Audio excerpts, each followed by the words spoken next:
of the Barnstable County Commissioners is being recorded and will be conducted by in-person means in accordance with the applicable law. People wishing to participate may do so in person. Those who would like to be recognized during public comments or at the other portions of the meeting, please notify the chair to be recognized, raise your hand, wait to be acknowledged when that portion of the meeting begins. The time is 11:31. I'm calling the meeting to order. We have a quorum present, and I'd like to ask everyone to join us in the Pledge of Allegiance with the flag. Pledge allegiance to the flag of the United States of America and to the republic for which it stands, one nation under God, indivisible, with liberty and justice for all.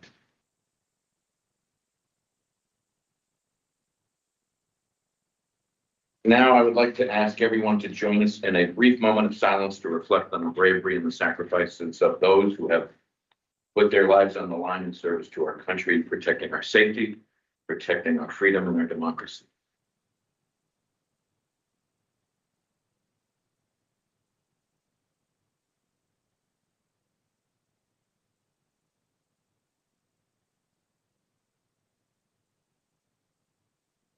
Thank you. The next item on our agenda is public comment, but before I begin, I'd just like to make sure we introduce all of the county staff here on the dais. I'm going to start with Robin. Robin, Executive Assistant. Farrell. Karen Marie, Assistant County Administrator. And I'm Michael Dutton, the county administrator. And I'm Ron Bergster, county commissioner. And Sheila Lyons, County Commissioner. that's great, thank you. And Mark Forrest, Chairman. The next portion of the agenda is public comment. Is there anybody here who would like to seek recognition for public comments? Please come to the podium, to the mic, and speak your piece. Okay, hearing none, let's move on to the next part of the agenda. We have anybody online seeking recognition? So that's just staff. All right, that's good. So the first item on our general business agenda is the approval of the meeting minutes. Do I have a motion? Yes, Mr. Chair, I move to approve the regular meeting minutes of January 14th, 2026. Second. I have a motion and a second. Any discussion? Hearing none, all those in favor say aye. Aye. Opposed? It carries unanimously. Leading off for our regular business is a discussion and an update with the town of Falmouth. And I see Heather Goldstone is here, Mike Renshaw, I see Peter Johnson Staub, I see all the other movers and shakers here within the town of Falmouth. For Doug Town, can't forget Doug, of course. And we're setting aside this portion of the meeting so we can have a conversation with you and better understanding some of your priorities, some of the work that you're doing, and some of the things that you might think looking ahead, we need to really pay closer attention to. So I'm going to turn this portion of the meeting over to you. Is it Heather? Am I turning it over to you? And Heather, feel free to join us or go to wherever. This is your place. Podium. Okay. And is that Jack Richardson? I just Nice walked to in on the board. Experience things from the other side of the table. So thank you for being here today. And I really appreciate this effort to get out into the towns and increase that dialogue. I think a lot of what you're going to hear from me, I already see reflected on your agenda, and you're probably already aware that there are issues. So just kind of reinforcing that. I think something that is really front and center here in Falmouth right now, that I'll say I never anticipated being a major issue that I would address from the select board in Falmouth, is immigration. Our economy here in Falmouth is largely powered by our large immigrant community. We are a diverse community, and we have seen the impacts of increased immigration enforcement, and we are seeing a lot of fear. We're seeing that ripple through our schools, through our community, and through our economy at this point, and are really trying to grapple with what we as a town, and perhaps what we as a region can do to ensure the safety and the continued thriving of all of the residents in our community. So that's one really important issue right now. The other thing that I would say is really front and center for the select board is fiscal stability. A number of you were at the MMA conference, the Massachusetts Municipal Association conference last week. That association put out a report, I think that was a month or so ago, on the fiscal pressures facing towns and called that the perfect storm. I think the ingredients in that storm are a little bit different in Falmouth and perhaps across the Cape than they are for a lot of towns. Some of the meetings that I joined to hear from other municipalities over the past few months as they were putting together that report really focused on schools as one of the major drivers. And certainly our schools are feeling pressure. But I would say where we're seeing the greatest pressure is from a few other places. Our operating budgets are strained and increasingly will be strained moving forward simply by salary costs. We have increased salaries, rightfully so, over the past few years to fairly compensate our incredibly dedicated town staff who are facing the housing and affordability crisis that all of our residents are facing, right? So that puts an additional strain on our operating budgets. Our capital budgets are dramatically expanding. Wastewater infrastructure, no surprise to you, is a major driver of that, as well as addressing aging infrastructure and new needs. And then we're also feeling pressure. That's almost, I guess I wouldn't say those capital budgets are status quo, but right, that's kind of doing what we need to do when we're facing increasing pressure to go beyond that. We have additional water quality and environmental issues we need to grapple with. We are facing issues of coastal and climate impacts and needing to increase our resilience, go above and beyond and have some really hard conversations, make some hard decisions that are frankly long overdue. And then there is the need to try to address the housing and affordability crises that our residents are facing. We are looking at ways to reduce the tax burden, to increase affordable housing, and constantly thinking about what else we can be doing. Right, so there's just a lot of pressures on the fiscal front. Especially addressing this body, I want to say thank you for the many efforts at the county level to address a lot of these issues. Right, so real estate transfer fee to help create additional revenue for affordable housing, the efforts to advance that, really appreciated. The ongoing programs at the county level to help municipalities and residents handle the costs of wastewater infrastructure improvements and advocacy for the to make tax credits to residents for wastewater infrastructure refundable so that our lowest income residents can be fully supported in making water really expensive and really important investments in their properties.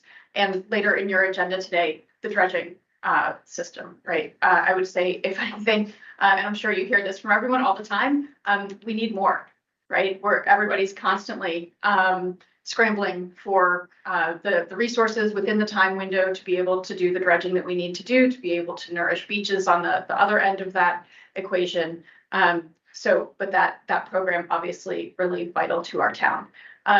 So I do want to hand it over to our town manager, Mr. Mike Renshaw, to talk with you about maybe some not so great news, a little bit of a new and unexpected challenge that we're facing here in the town, and then welcome conversation with you. So thank you. Thank you.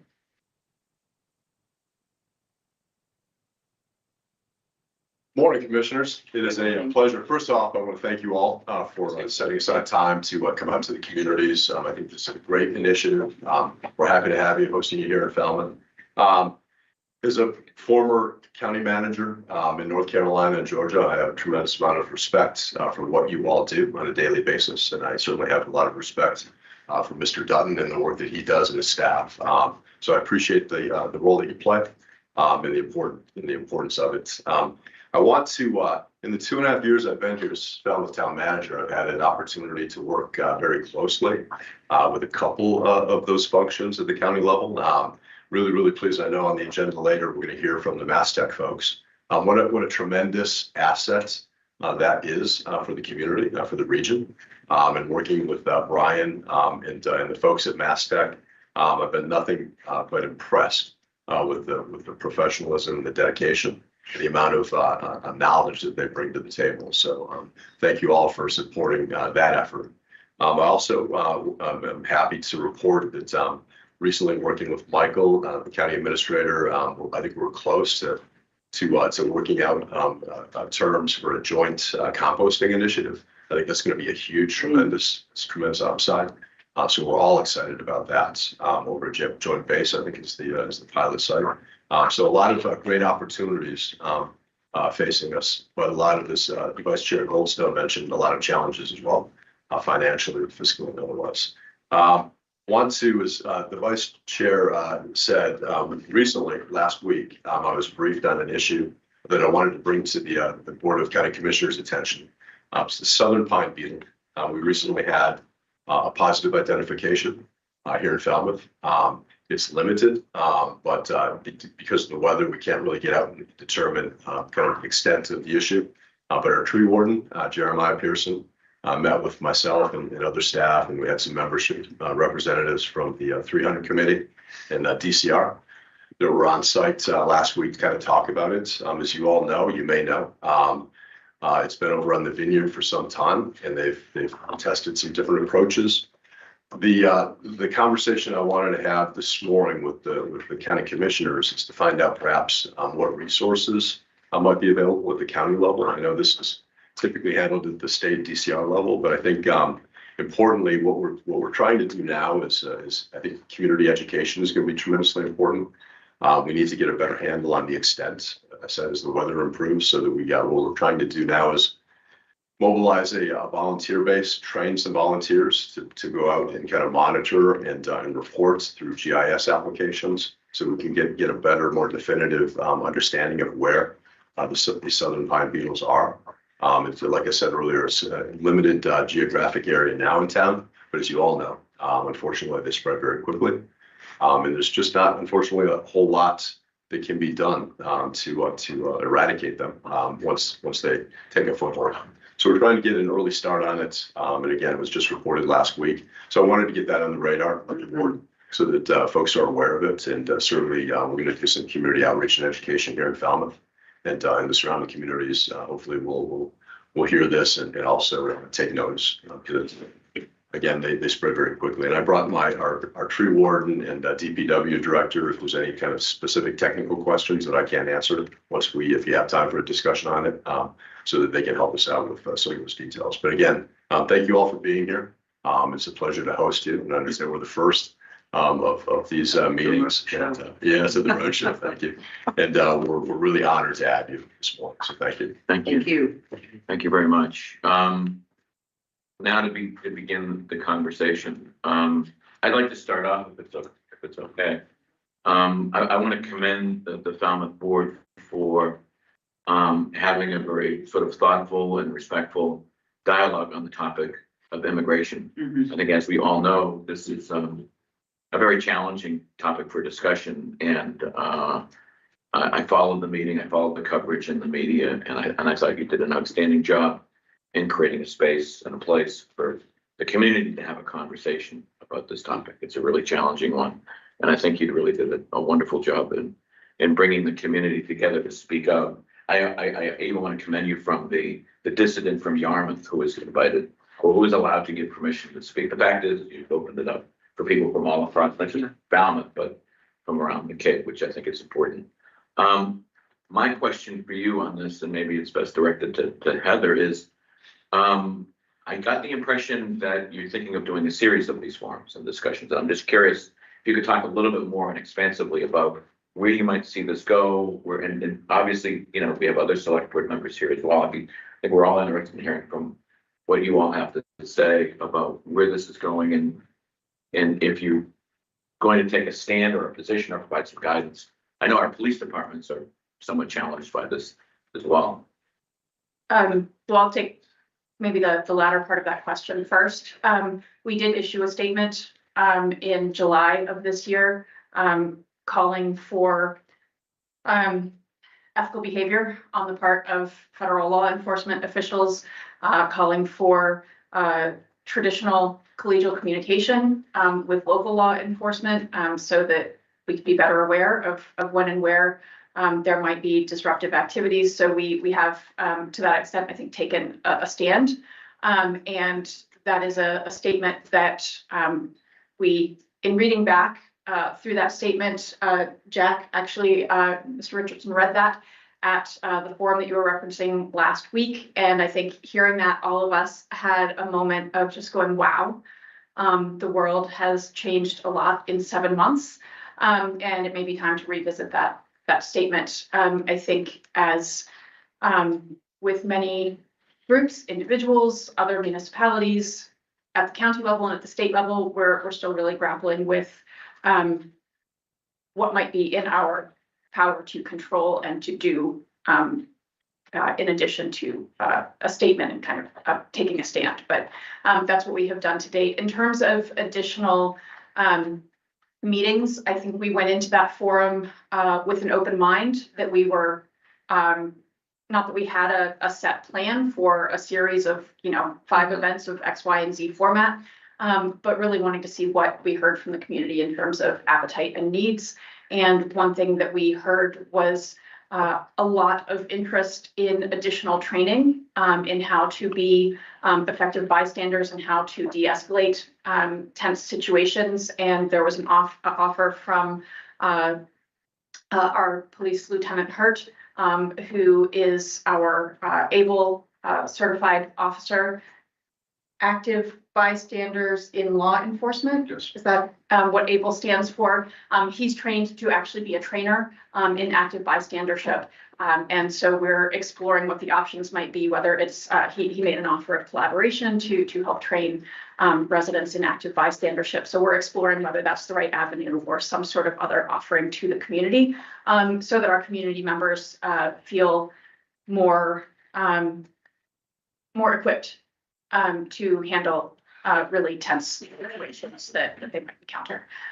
If anybody else wants to jump in, I don't think we have any more formal plans than that, but I'm certainly open to ideas for what else could be done to further this conversation. Hand it to Mr. Brown. Hey, Doug Brown, Select Board. So I also want to just highlight the fact that it was more community understanding of what the town's position is. We want people to feel safe. We want people that are documented or undocumented to know that the police department is here to support them if they're victims of crime, not to be afraid to come forward. That was a main part of it, what I felt was important. But also there's a lot of services. Sometimes people are fearful to even go out and go shopping. So there's services like Service Central will help you with food deliveries. There's a lot of infrastructure in Falmouth that is helpful to people. That was part of the message as well. That's great. Thanks, Doug. I'd like to stick with this topic, and I'd like to invite my fellow commissioners to I'm just curious, was there any concern on part of the town that by making a statement that there would be blowback, say from people in the federal government? You're bringing attention to yourself. I've heard this, and I'm asking, was that a part of a discussion?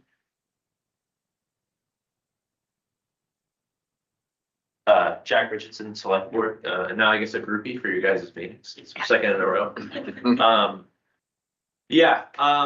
Look, I mean, this is unfortunately where we are. But that doesn't mean we should be quiet. We should be there for our community. They want us to not do this and to have meetings like that and to have resources. So that's, of course, there's any number of policies of which they're going after randomly, depending on the day. But we really want to show that we're there for the younger community, and it's important, kind of Heather and Doug touched on. This is really affecting our businesses in town. I had a meeting with Senator Fernandez and Paul Nizwicki, president of the Chamber of Commerce, the other day. And some of the impacts we could be seeing this summer, if this continues the way it's going, is the Cape is not going to be able to function. So it is important for us as a board and as elected members to be there to host a safe space for the community. That's great. Thanks, Jen. So in addition to what the select board members mentioned in direct response to your question, Board Member Jones, the intent for this meeting last week, Thursday, was to educate. I think the planning committee that was formed, it involves a lot of members of the community, and I thought that was important, getting different segments of the community involved in the planning of it. Was there any concern? We'd reached out. Actually, we were contacted by the Attorney General's office back in early November. They have a team, as you all probably know, federal issues and enforcement team. They're kind of tracking what's happening throughout the Commonwealth. And so we were able to develop some contacts with that group. We actually invited them to attend, but because they're receiving so many requests to attend community conversations or forums like this, but really the intent for last Thursday, and we have, the planning committee has talked about having some additional community conversations, perhaps focused on different topics, different aspects. As Jack mentioned, it has a tremendous impact on our local economy, on the regional economy. And one of the great kind of anecdotal stories that I'll share with you, and I don't know if it came across in the article or not, but I received a couple of emails from people who were sitting at the tables. We had, guesstimate of attendance, over 200 people. It was a packed room at the senior center. And a couple of the comments that we received post meeting was that how great it was that it was a safe space. People felt comfortable coming out. And the fact that people with different viewpoints, we had several, you mentioned the gentleman from Young, we had several people at the table that went into the meeting with different viewpoints, likely came out of the meeting with the same different viewpoints. But the conversations that were had around, we had round tables and literally had some small group discussions after each of the, at the end of the meeting, after the presenters had an opportunity to share their stories. So really the intent was to personalize through the eyes and voices of people who have dealt with the issue, business owners, entrepreneurs, people that see the impact on a day-to-day basis, and share that kind of experience with the members of the audience that some of them, when they came into the meeting, had mixed thoughts and maybe doubted that the impact wasn't real, but we believe it is.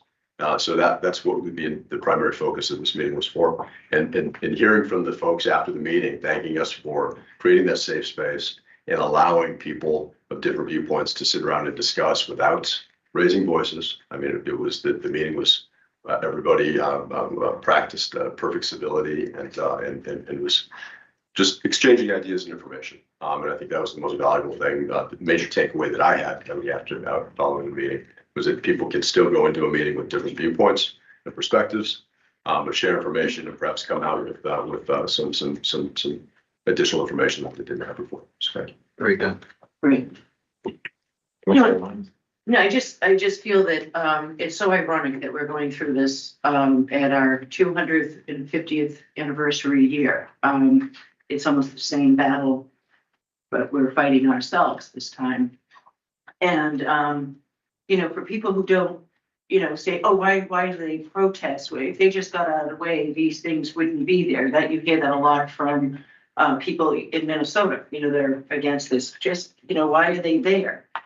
Protesting, and this is not the way America has ever conducted its business. We do have safety guards for the public.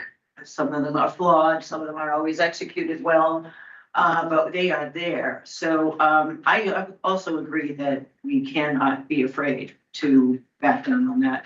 So I really appreciate the whole approach you're doing, and I hopefully we'll be able to replicate that. And as far as the economics, I'm from the other side of the Cape, way down at Wellfleet, and we also depend on immigrants coming, our seasonal workers coming every year, and now their families are being, there was a whole process. I worked in healthcare, so I learned a lot about the immigration process, and it's not cheap to become a citizen, and they work hard to get there, and it's not like something we're just letting people have. They do a lot of work to become a citizen and to have the privilege of working here. So we have to remember that these are people just struggling the way our parents and grandparents did. So kudos to Falmouth. So to date, I really will talk more, but I'm very impressed. Commissioner Bergstrom? Yeah, I think we have to be realistic about the situation. If there are hundreds, if not thousands, people who came to this country without going through the process, and we have a very aggressive stance, by the federal government. Chances are those people will ultimately be held accountable. So I think what we have to do is, and I know Barnstable County has a human rights organization that gives people advice as to their individual situation. So I think that appealing to ICE to be nicer is not going to work. What we have to do is we have to deal with the people who are most affected, let them know what their rights are. We also, I agree, have to have people watching, make sure that their rights aren't violated, that they're not. But ultimately, we're going to have to come up with an answer for this, because ICE is not going to stop it. Even if they weren't as aggressive as they are, they're determined to bring in literally millions of people in from out of the cold and say, okay, you came here undocumented, you climbed the fence, swam the Rio Grande, now what are you going to do? You know, and I'd like to have an answer, better answer than what we're hearing from the federal government right now, to try to make these people, if not totally legal, at least give them some kind of temporary status. And I also believe that we should deal directly with employers here, because it would be very disastrous if July came around and they lost half their workforce. So they have to be up on who they're hiring and made aware of the potential of losing some of their employees should ICE come down and start asking for paperwork and so on. So it's a multifaceted problem. It doesn't have an easy answer, but ultimately what's happening now is not the answer. Okay, that's all I can say. Yeah. Heather? Just want to add on to what you were saying about resources, because this is definitely something that we've tried to be proactive about. We do have an immigration resources page linked from the Falmouth Select Board page on our website. And I say this not just for you guys, but for anyone else who may see or hear this recording. Can't say enough what the resources are that are available. There are resources there, Know Your Rights resources in multiple languages, as well as the advisory from the Attorney General. And we also, through our Human Services Department, have a multilingual social worker who unfortunately is only, we only have for 1 day a week, but she is fabulous. And we also have other resources both available through the Human Resources Department, where that they can help people to in terms of immigration legal resources. There are any number of organizations, Falmouth Immigrant Rights Coalition, the Brazilian Resource Center, the Human Rights Commission, right? A whole ecosystem, and it can be difficult to navigate that ecosystem, as well as the federal immigration bureaucracy. So we do encourage our residents to reach out for resources to help navigate the systems. Can I just jump in here, Mark? I mean, I think what's more important is the point of contact between an immigration officer and an individual, and letting the individual know what they should do, what they should not do, what they should say, should not say. Because, you know, those things can escalate real things. And it's a very emotional situation for both the officer and also the individual. So, you know, a pro forma saying, saying, okay, you know, what something you should say and something you should not say, and the rights that you can appeal to, say, well, you need a lawyer or documented or so. I think that's really what we have to do, is diffuse the situation as much as possible. There are, I know that Indivisible and other different groups that are organized around this issue are providing training. And I thought of that right in the beginning, because when you look at the civil rights movement, they did a lot of training about, you're going to walk in there, you're going to get beaten, you could be physically harmed, and you're not going to fight back. And that is how you win the day. I mean, it does prevail after it, but there's a lot of bloodshed between the episode in winning the day, but it is what wins the day. And I really give it to Minnesota. They've been so unbelievable. These people, we should all be proud of them and all call ourselves Minnesotans. But there is training, and I do think that that's what you're alluding to, is how do we, you know, you have these officers, how do you do training, and how do we prepare to be able to resist and yet still be peaceful in doing so? Because it just escalates everything, and if they're gonna escalate it, let it be escalated, but, so this is something that I think that we have to look at community-wide, as far as that, but it's also, how are we going to prepare and assist businesses and the people who are coming here to work? The reality of that, so, Thank you. there's a lot here. Yeah. Thank you. What I'd like to do, if it's okay with my fellow commissioners, is that they have work with the administrator and the director of our Human Rights Advisory Commission to see what degree at the county we can put on our website. We can make available some of the resources that the town of Falmouth is doing, you know, here in this community. And learn more a little bit about how you planned and organized your forum, because I think there are other communities where there's a need for having a dialogue, particularly bringing, I mean, you brought your police department into the forum, and I would say that based at least on what I read, that it was incredibly helpful to have law enforcement there so that residents can understand what they can and can't do and some of the advice and words of wisdom that they can share. So I think you've done a great job with this. I think the county can learn more. I'd like to work with our staff to liaison with you to see where we can maybe replicate or link the information that you have on your website, stuff that you're making available, maybe making that available on ours as well, and look at other ways in which we can provide information and resources and support, because I think what you're doing is clearly a model, and it's something that others should at least, you know, if a neighboring town wants to do something similar to this, it'd be also helpful to know who is it in the town of Falmouth that we should put that person in touch with. So things like that. So I think they'd be helpful to have some follow-up from our staff and our team with maybe the manager's office here to see how we can collaborate and work better together. If I could just add to that, at the MMA, I was talking with some of the Cape Town's administration, and they did point to the county and said, it would be good for us to come out and to really give some guidance and support, because other towns are very much on your page, wanting to do the same thing, a little bit nervous, and there's always strength in numbers, because you can either hang separately or hang together. And I think I'd rather go all together. And there is, once, you know, Cape Cod can speak with one voice, and I think this is the right voice to speak with, so. Okay, thank you. Thank you. In the interest of time, in the interest of time, we're gonna try to see if we can pick up the pace a little bit. Yeah. I'd like to ask our administrator and staff if we can talk just briefly with Falmouth's DPW and maybe the tree warden. Yes. Bingo. Yeah, I'd like to talk a little bit about the southern pine beetle issue that you're dealing with here, and if you wanna add some additional light on this problem, because I want to make sure that we have a cooperative extension program, we have folks that look at bugs.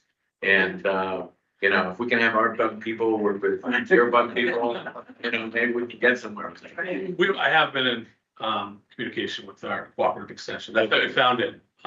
So they Thought we had it. I brought it. So you're already working and talking to them. Yeah, I'm working with the local, I'm working with the US Forest Service and UMass Amherst and the Forest Health here in Massachusetts. So the problem, I mean, I don't know if anyone knows what's going on in the vineyard, but it's devastating the vineyard right now.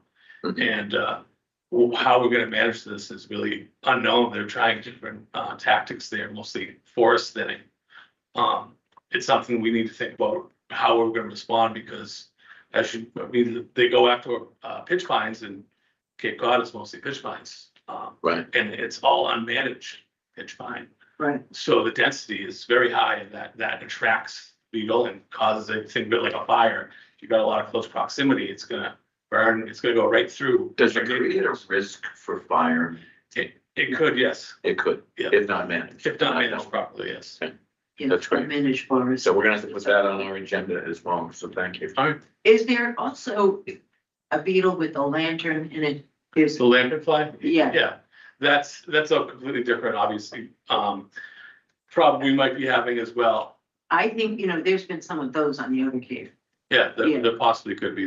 We're just waiting for those as well. And with Won't be long. disease, our forest health is not really. And just to add one more in there is the Rocky Mountain tick, Yes. which is also devastating Martha's Vineyard as far as the virus. And we Yeah. had a discussion on that, and they're trying to really kind of put their arms around where that is. So we have a lot of natural threats coming. Yeah, And and unfortunately, this could be moving very fast. yes, It could, we don't have a So we picture have of to it. really get on, Um, okay. no. Let me- No, okay, so people should just Google it, I guess, and take. Yeah, we're gonna be putting up things on our website and I'll be sharing that with different communities and the other three wardens. That's great. Is there any suggestion of a biological approach to this and predator on these particular beetles? So I think biological approaches takes a long time Yeah. because that could be an issue down the road if it hasn't been studied long enough. Yeah. I'm sure they're working on that. This past has been around for like 100 years. Right. It's been down south, but obviously it's a different climate, so they couldn't use what they use there. Here, they couldn't model it the same. So I'm sure they're working on that now. But nothing has been released on. The other question I have is there a way of, can we track the advancement of these creatures throughout the Cape? In other words, if there's a sighting, your people go out and they notify us. Yeah, monitoring and tracking it is what really all we can do. Yeah. As soon as we identify it, we wanna monitor it and see where it spreads. And if we take any action, go back to that spot and see if it's still spread after whatever action we've taken. So we could see it, I could look at a map and I could see this bug advancing. Yep. Yeah. Yeah, and that's what we're trying to work with, There you go. Forest Service and help us with their aerial mapping, what they've used. We're gonna put this on an agenda for a future meeting, so we can have a much more detailed conversation, and I'm sure we'll be talking to you and the folks here in town in terms of participating and helping us out with this. Right. Clearly, it's a serious problem that we have to deal with it. And, we'll be also having an agenda item on wildfire management. Mhm. The county received some significant federal funding to help towns prepare for dealing with this. So it's all more or less related in terms of forestry management and threats, particularly fires. So, I appreciate you bringing this up and bringing this to our attention. Well, thank you. So, in terms of the issues and the items that have been mentioned, are there any other items that my fellow board members would like to respond to or comment on? And one more to add, if you think you have time. Go right ahead. Shouldn't be much of a discussion, but I just wanted to bring it up. It's definitely a Falmouth-centric issue, and they talk about it a lot, and don't seem to make a lot of progress. Steamship Authority operates out of Falmouth to serve Martha's Vineyard, we all know that. The service expands every year by a certain percentage, 5, 6, 7%, depending on how the economy is going. And it's getting to the point where Woods Hole has become a real bottleneck, and it's becoming a public safety issue. For years, there's been studies saying that it would only make sense that at some point, New Bedford will have to be a host for freight service. Steamship Authority doesn't seem to really get on board with that. There was a Martha's Vineyard long-range planning task force, of which I participated as a representative. We had many representatives from Martha's Vineyard, from the commission and towns on the vineyard. And, surprisingly, within a matter of only a few months, we came to consensus that really we would vote to direct the Steamship Authority to develop plans to get a port operating, whether it's private or under their own leadership out of New Bedford or some other port other than Woods Hole. That was the last meeting we had. They canceled the whole task force after that. They didn't want to see or hear from us again. I don't think they were anticipating that vineyard folks would get on board with the idea. So it's been stalled ever since, never made a comeback. Meanwhile, they continue with their plans to expand the Woods Hole terminal. They've got a new building, another slip, which was originally just for using for service and docking. And then as soon as they got it complete, they said, oh, that restriction went away. We're going to use it full time now. So the story is always changing. Very difficult to work with. We tried to cooperate with them with the site planning to make their intersection with the roadway more safe. They put us off to the point where they finally said, oh, geez, it's too late. We just signed the contract to build the building and we can't move it now. It's Stonewall all the way. Very, So I don't expect that there's anything you can do immediately. right. I've gone to the Martha's Vineyard Commission and learned that they had interceded when their Oak Bluff Terminal was being reconstructed, and they held the Steamship Authority to do some things that they didn't really want to do. I don't know if it's architecture or what, but the Steamship Authority then took them to court and got an injunction against them because they are a quasi-governmental agency, and had them removed from purview over the Steamship Authority. And then when the Cape Cod Commission was formed, they used that court ruling as justification to exclude the Cape Cod Commission from being involved. So all these planning agencies are being excluded. The town's being pretty much stonewalled. You know, they gave us a little bit of opportunity to input on the new building. It's a little smaller than what it would have been. So I've tried to intercede with our local representatives. That's challenging because the Falmouth representative also represents the vineyard. I've tried other representatives that are outside the district to try to get a statewide initiative to, challenge the governing authority. And they're like, well, why would I try that? Because it's not broke, so why fix it? Because they're not asking for any money. But eventually, they're gonna need a subsidy because they keep on blowing up their budget. They're going more and more in the hole. Their ticket prices are the highest of any ferry service anywhere. It's only a matter of time before that becomes unsustainable, and they're gonna need to be subsidized anyway.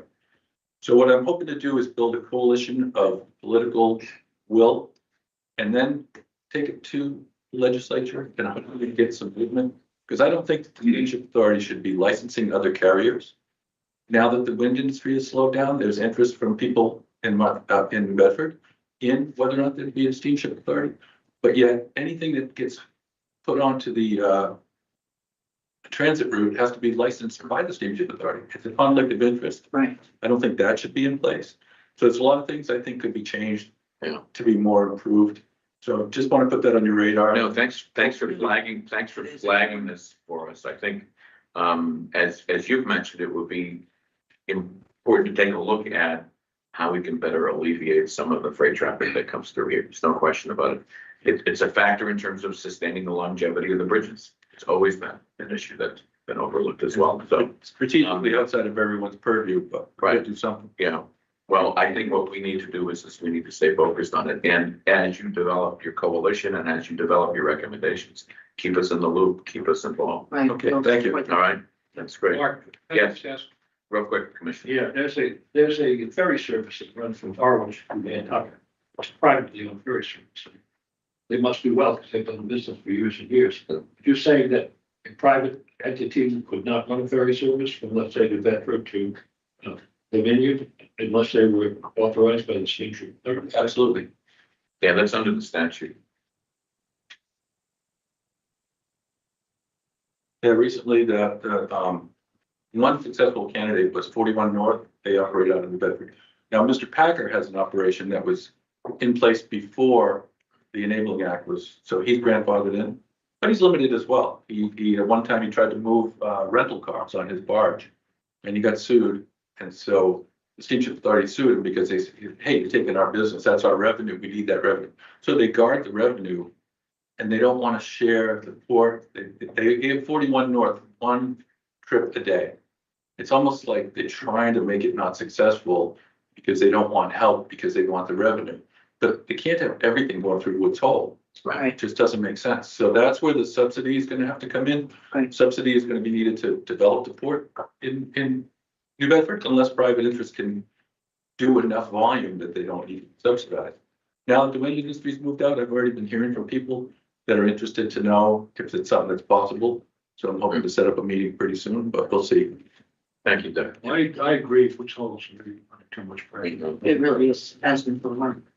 All right, what I'd like to do is, we have other Falmouth-related topics that are on our agenda. Our next agenda item is an update from Brian in our Clean Water Center to talk about some of the work that we're doing that is of direct impact here in Falmouth. I'm going to call Brian up. We also have other items on the agenda. Ken Cirillo is going to come up in a little bit after Brian talk about what we're doing dredging wise and here in Falmouth.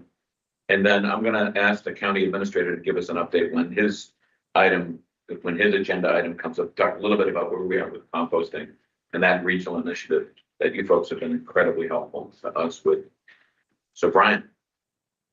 Well, thank you for having me today. Brian Wilford, I'm the Director of the Wastewater Division of Barnstable County Parks and Health and Environment, also Clean Water Center, our new Barnstable County Clean Water Center. First, I would like to thank Mr. Renshaw for the kind comments during his remarks earlier about the work that we do. It's our partnerships with our towns that really make what the work that we do meaningful. So thank you very much for that. I'd like to run through a few updates on a couple of our programs. Most of this is going to be Falmouth centric, but some of it is a little bit more tangential in nature. I want to start with our septic utility program, which is one that was established, I think we're on year 3, maybe working on year 4 of that program now.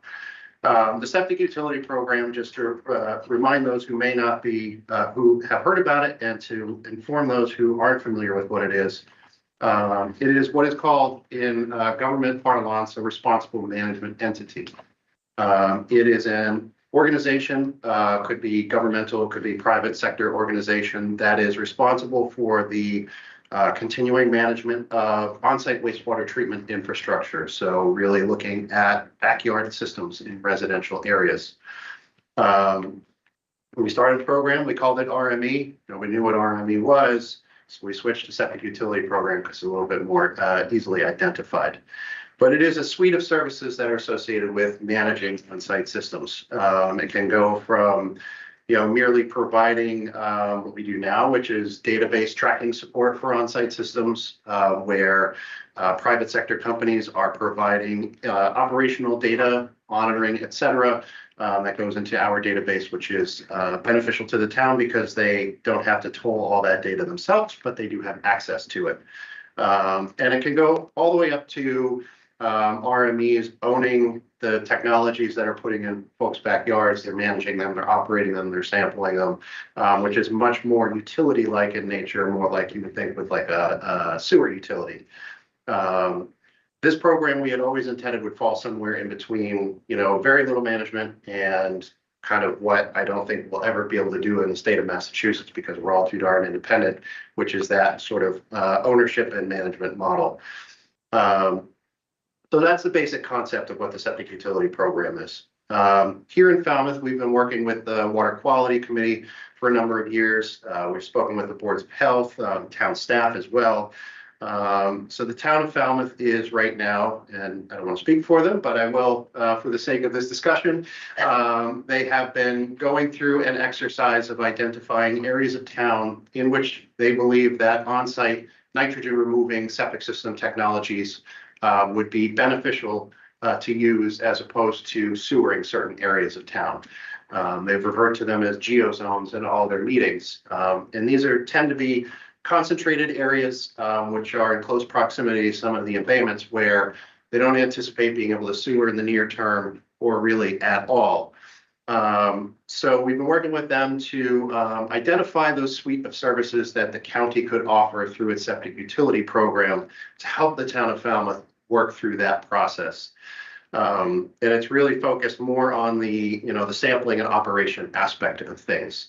So as their plans start to shape up for the areas that they actually want to use technologies in, because they're still in the process of figuring out where the best areas might be, we'll be there to provide services if need be. And those services, as I said, could be, management of systems. We can help run their, run the systems, operation and maintenance.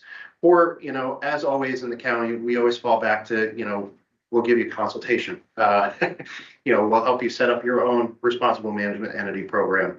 Basic concept is we just want to see that these systems are well operated and maintained because we have a large environmental problem we need to fix with respect to our embayments. And if the systems aren't operating to their full capacity, which is only something that can be really affected by effective management of those technologies. So if Falmouth wanted to go on their own, we will help Falmouth set that up. If they want to use our services, obviously we'll be there for that as well. If you look Cape-wide, Falmouth has really become the leader in this area. We used to say it was Wellfleet, but unfortunately Wellfleet is kind of rethinking some of their sewering areas. There's been a lot of discussion in the town of Wellfleet. There seems to be at this time less place for us to work. So we're kind of waiting to see where that falls. And again, if Wellfleet decided they wanted to use IA Technologies, we'll be there to help Wellfleet as we would with any town. The town of Barnstable is also toying with using on-site systems as an option. The reason towns have an interest in using on-site technologies, you could say, well, they don't perform as well as sewers, which I don't think anybody would argue sewers the gold standard, right? But as we all know, sewers are extremely expensive and getting more expensive by the day, almost literally more expensive by the day. I did the calculation on inflation for just like PVC pipe and like the main construction materials that go into sewers and on-site systems. So if you look at like CIP, which is like our normal consumer inflation, that's like around 3% right now. Inflation over the last 4 years for materials associated with sewers, et cetera, has been more like an 8 to 10% inflation rate. And it's maintained that even up to the present time. It's starting to level off a bit, but the basic point is it's expensive. It's getting more expensive. And as a region, if you look back to the 208 plan, 208 plan said sewering everything on Cape Cod is an untenable proposition, right? So we've identified that we need to find locations where sewer is too cost prohibitive, look for those options that we can employ instead, which a lot of people have argued are these on-site technologies. So we need to have these technologies available. We need to have management options available. And that is really the intent of the program, to try to make sure we're lowering costs associated with on-site management and also raise the bar in terms of how we actually manage them. We have a new field technician starting in February, and with that person joining us, that will be the full complement of staff in our division, which is kind of exciting. That puts us at 20 for our entire set of programs, inclusive of the septic utility program, Mass TC, the test center, and Aquafund.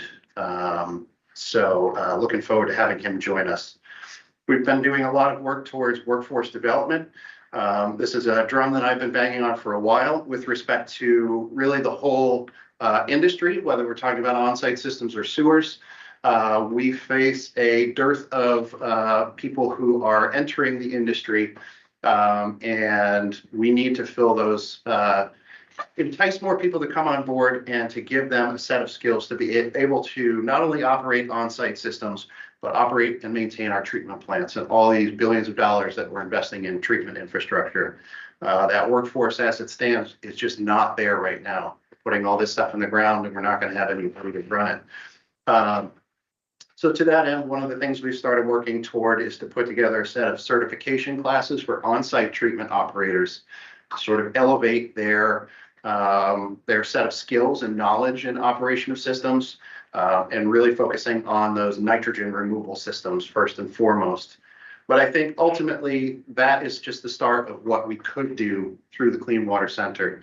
I can foresee the possibility of putting together a whole suite of educational opportunities for any wastewater treatment operator, whether they're dealing with on-site systems or sewer systems, so that we can bring our local workforce up to where it needs to be, so that we can actually make sure we're removing nitrogen when we put these plants in, make sure that they're functioning, and also make sure that they're operated and maintained properly, so that investment that we're making lasts as long as it possibly can. So that's something that we're working toward. And we're also working on putting together a set of finance calculators and things, and some finance tools to help towns identify the difference between sewering an area or using IA systems in a particular area. This has been a really tough nut to crack. We've been working with the Nature Conservancy as one of our grant partners for a number of years, and they had hired a consulting firm called NatureVest, who could put together this really useful calculator that the towns can use, and they can say, you know, if I have a set of 1,000 homes in this area, give me what the cost differential would be, both short and long term, of using IA systems or sewering in that particular area based on density and a number of other factors. So that's a calculator that's available actually through our website. So that's my sub update. I have a couple of things, and I'll pause there because I'm going to a totally different topic. So I wanted to offer if you had any questions at this point. That's great, Mike. Commissioner Lyons. I just want to point out, you know, when Brian, as he mentioned, Wellfleet is struggling with its nitrogen, and how are we going to approach this? And as they came down and talked about this utility program, and if you are gonna go this route, then you know, we're there to help you maintain, and people are like, this is just adding cost, and this is a business, and, you know, everybody, but it really is a mandate. It's part of the mandate of the state saying you have to keep an eye on these things, whichever way you go, you are responsible for monitoring. So it's not just, you know, because they feel like creating some sort of entity or another business, because there's plenty to do without it. But so I just wanted to clear that up, and I do think that we have to start thinking a little bit more clearly about, you know, how do we meet a workforce and still protect the environment. So anyway, Great. that's all I was saying. Commissioner Bergstrom. Yeah, you know, I'm amazed, someone else in your position might be content to just play the hand that they're dealt, but the number of initiatives that you come up with, just the ones that you mentioned today are amazing. I can't believe, you think you'd have a stamp of 100, but I know that's not true. But each one of those initiatives benefits us, and it's also on the cutting edge, and it not only benefits the people on Cape Cod, but it also benefits people across the country as we're getting into this new technology and we're educating people. So, you know, I'm proud of it. This makes me proud to be part of Boston County, having the work that you do and knowing that we are benefiting a great many people beyond just our peninsula. Thanks, Commissioner. I'm gonna invite Heather if you have a comment or a question. And anybody else from the Falmouth board. So I was remiss in not mentioning another challenge that we're facing, and I wonder if it's one that either through the Clean Water Center or other resources, the county might be able to begin to get into, and that's freshwater ponds. So we know a lot about nitrogen and our coastal embayments, and increasingly have more and more technology to grapple with that. It's becoming increasingly clear here in Falmouth. We know a lot less, and we have a lot fewer resources for dealing with phosphorus entering our freshwater ponds from septics, from fertilizer, from a lot of the same sources, right? But our systems are not built to remove phosphorus necessarily, or even to know if they do. So I'm curious if that's something that's on your radar that the county is starting to address, or whether that's a conversation that we could open and continue. Brian, do you mind taking a crack at that? I would love to, but honestly, if I started, I'll talk for an hour about phosphorus. So I would actually invite that, you know, I'd be willing to come to the board and, you know, we could have a more substantive discussion about phosphorus. You know, phosphorus in our ponds is like the gift that keeps on giving. We put it in there, it doesn't like to come back out, right? I always say that even if we sewer today around the entirety of our ponds, we've got a problem that's going to be sitting there that we still need to deal with, right? We can shut off the tap, but there's still a latent phosphorus source. So I always say we need to look much more broadly than just the source. We need to obviously address the source, but we also need to figure out, you know, how do we address the phosphorus that's in the pond? How do we address the phosphorus that's in the groundwater traveling toward the pond?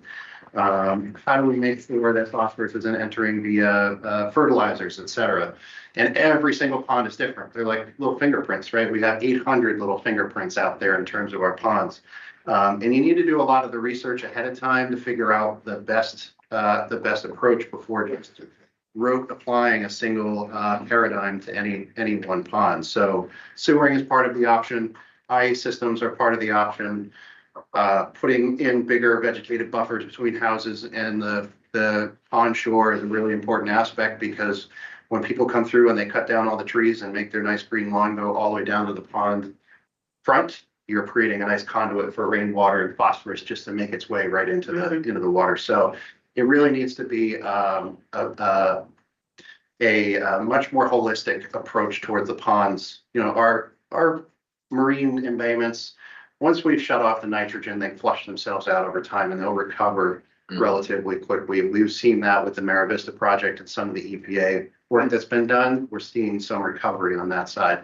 The ponds, even if, like I said, even if we shut it off today, there's still a lot of work that needs to be done. And there's going to have to be a lot of patience on the part of the people who live around those ponds to say, all right, we spent a bunch of money now. We're going to have to sustain our effort and do other things in addition to that moving forward to actually remediate the problem. And it's also educating the public that live around, I mean, everywhere, but especially those that products they use, the impact of those products. Seasonal people who come and rent those places, I keep thinking we need to put some sort of educational flyer in every rental home that do not use these things, just be, respect where you are. Because people come on vacation, they're not really thinking that they're having a good time and, I'm here, I just spent a lot of money for this vacation, I'm gonna enjoy it. So it's a huge, but we do have to educate each other, be very mindful about what we're doing.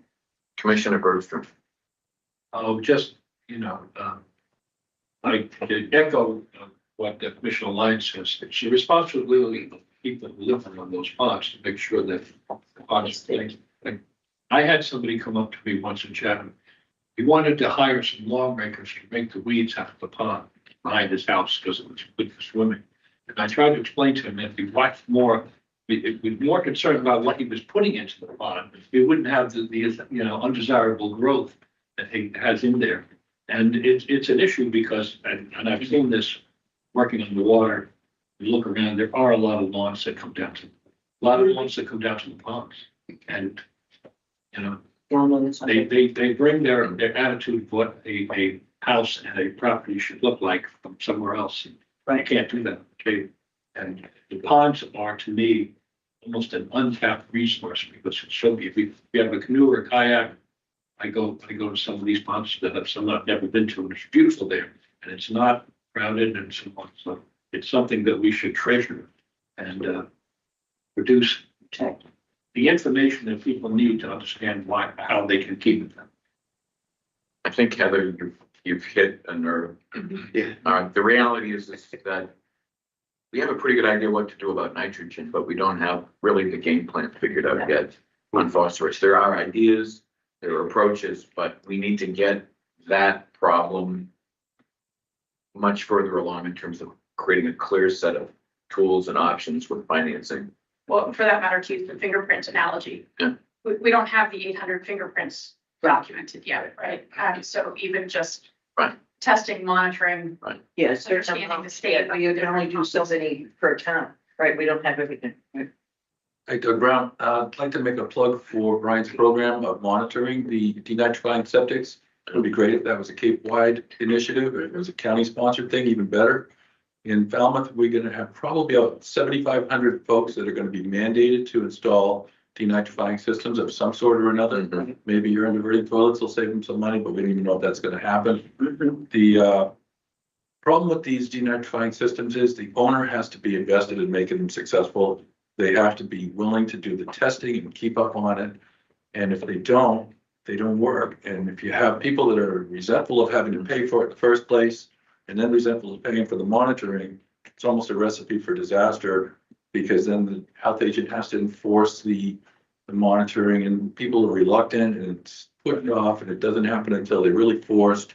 So if we had a program where the county was monitoring all of the systems, there was no expense, we'd have honest data, we'd know if it was successful.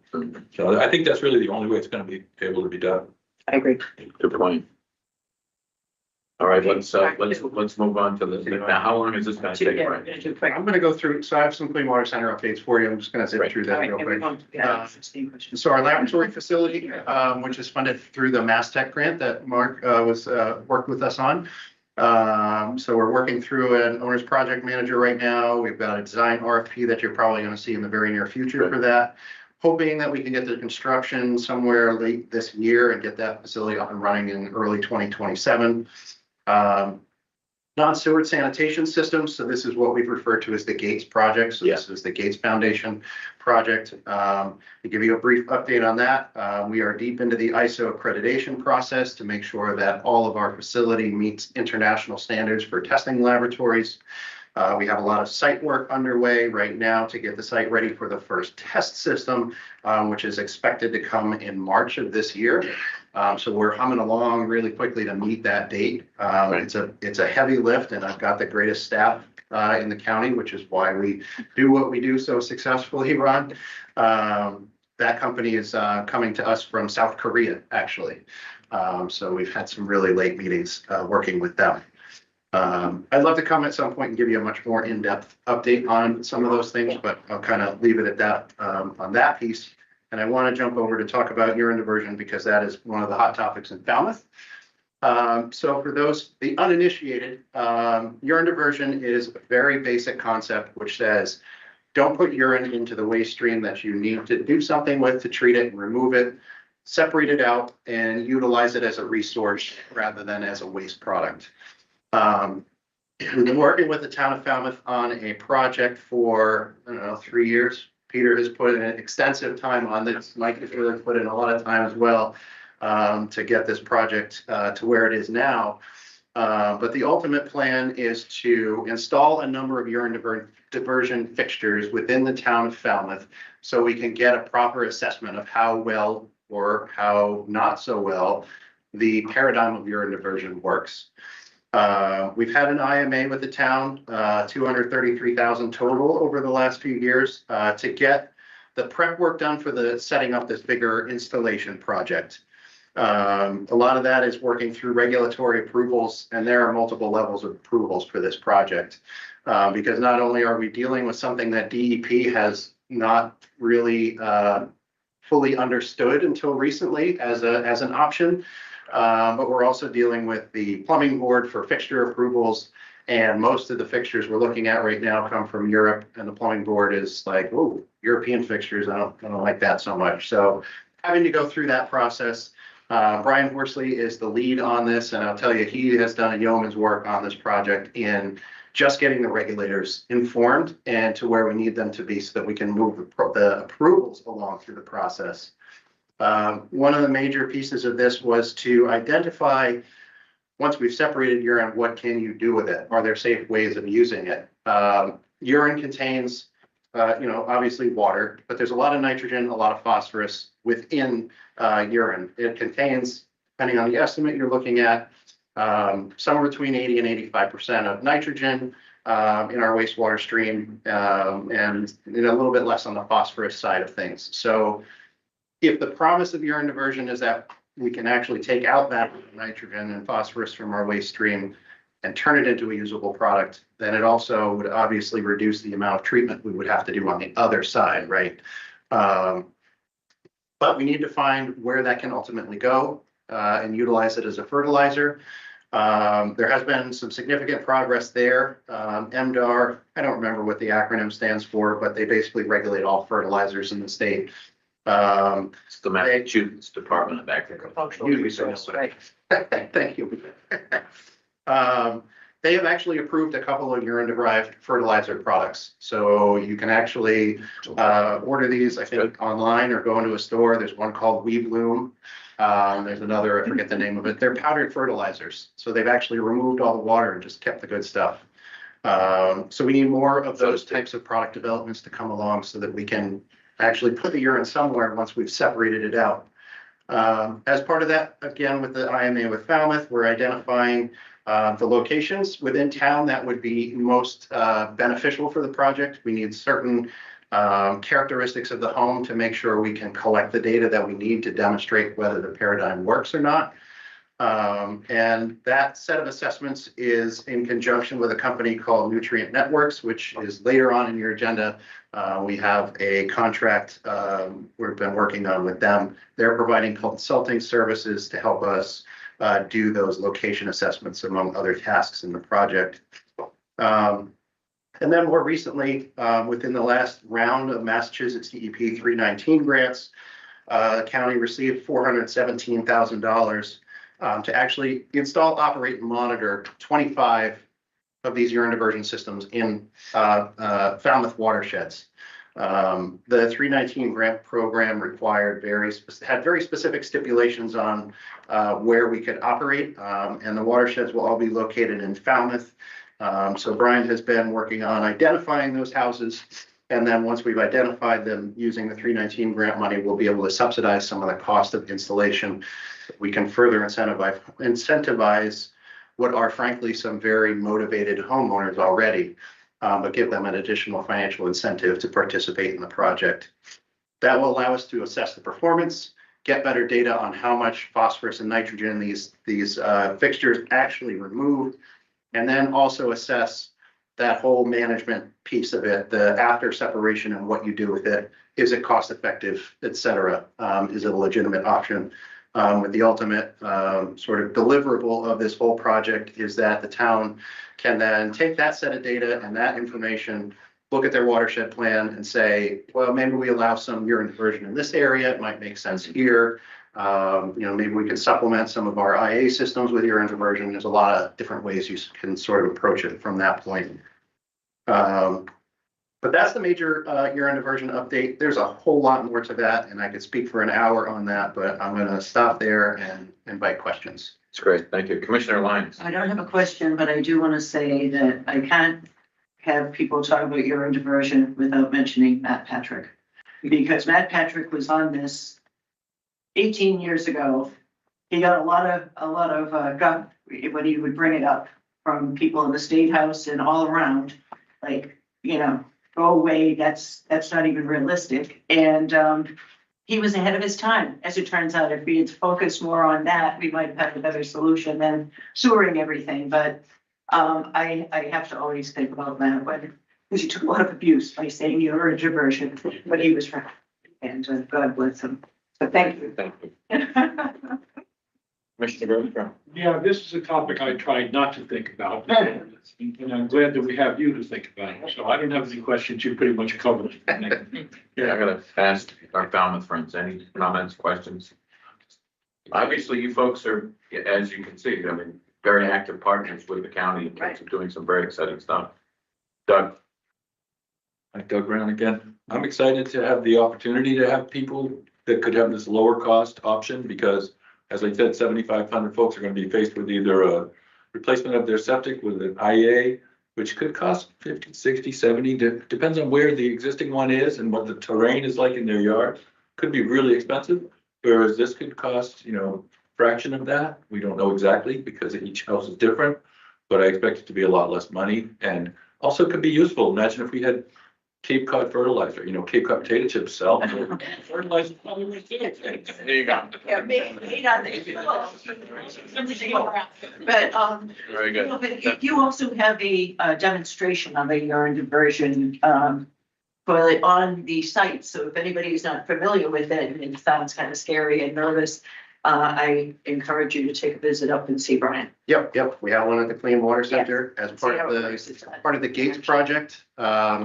I'll be very frank. We need to collect very raw human excreta We'll all for come that up after the project. meeting. So through that, we have to devise these basically fancy bathroom trailers to collect material.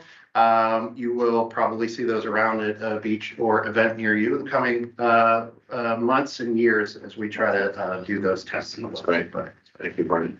Thank you. Anything else you need to add? that's it for my updates. I just want to, as always, thank you all for your support over the years and what we.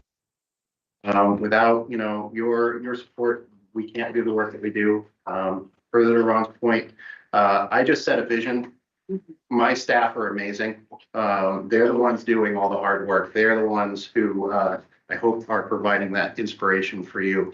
They do. Working with. They do. No, we appreciate that. And we feel the same appreciate about that we have a municipality here that's very sort of forward thinking as well. Yeah, To work with us to help put these ideas to the test. So thank you. Thank you so much. Thank you, Bound. All right, next up is Ken Cirillo, our dredge star.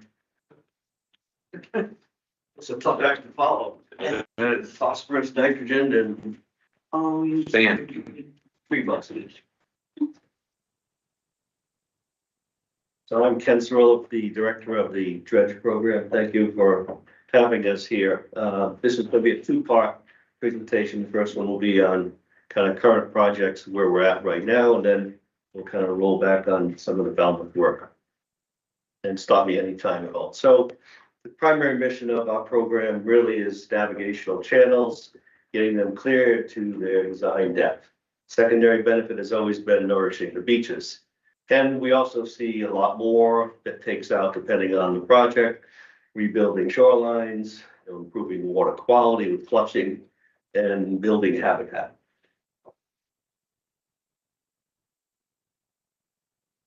This was a large project that we started mid-September in Pompanesett Bay.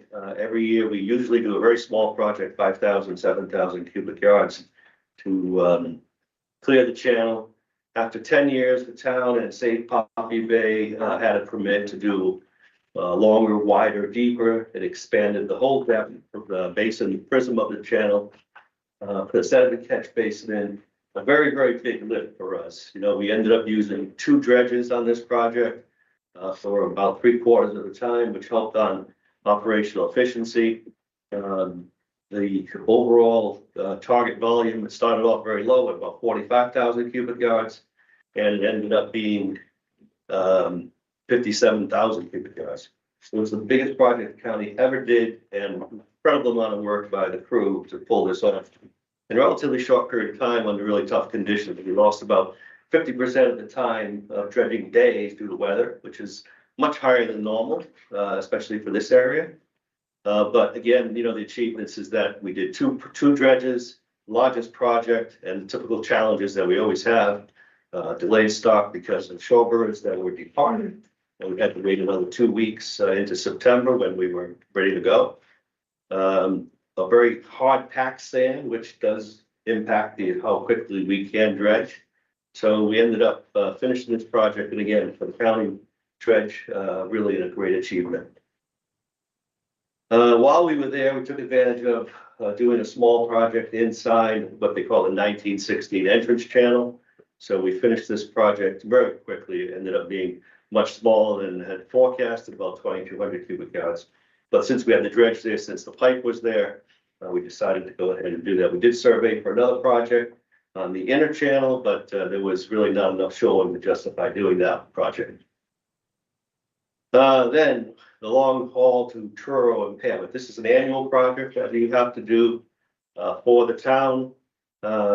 It does require a transit going from where we were in Pompanesett. It can be a 5-day trip, it could be a 2-week trip, and then unfortunately being just a 2-day trip this time. We moved the dredge from Pompanesett over to Bourne, and from Bourne all the way out to Truro. And again, you know, we started late. We got there the 3rd week of November, and it took us about a month to get the weather break there. It's a really tough place to work. The project was reasonably large. It ended up being about 7,000 cubic yards. 2 weeks ago, we ended up moving the dredge from Truro to Suet, where we are right now. The Pamit project, you know, just to highlight, they have a very big problem there. The toe of the jetty where it intersects the beach washed over a few years ago. They ended up building this core system where they put coconut filled with sand and, you know, large stakes to hold it in place, but it's obviously not doing the job. So before we started the project, this is what it looked like. And the town's DPW ended up putting a lot of material on this one spot. Obviously, it's a Band-Aid, and if not, you know, matter of if, but when, it'll wash over again. They're looking at expanding the breakwater, which really is the better solution there, but that'll take some time. So until then, it's sand. As I mentioned, we're in Suet right now, another annual project that we do. This project used to be done, you know, all the way through and up to May when really it was needed to be done. Sand can move incredibly quick in this spot. We've seen in years past that we would be done dredging, we get a 3-day nor'easter, and then sand will just pour right back in again. You know, the town wants this to be done, you know, as late as possible, but unfortunately due to changes in time of year restrictions, specifically winter flounder, we actually have a time of year restriction that starts on Friday.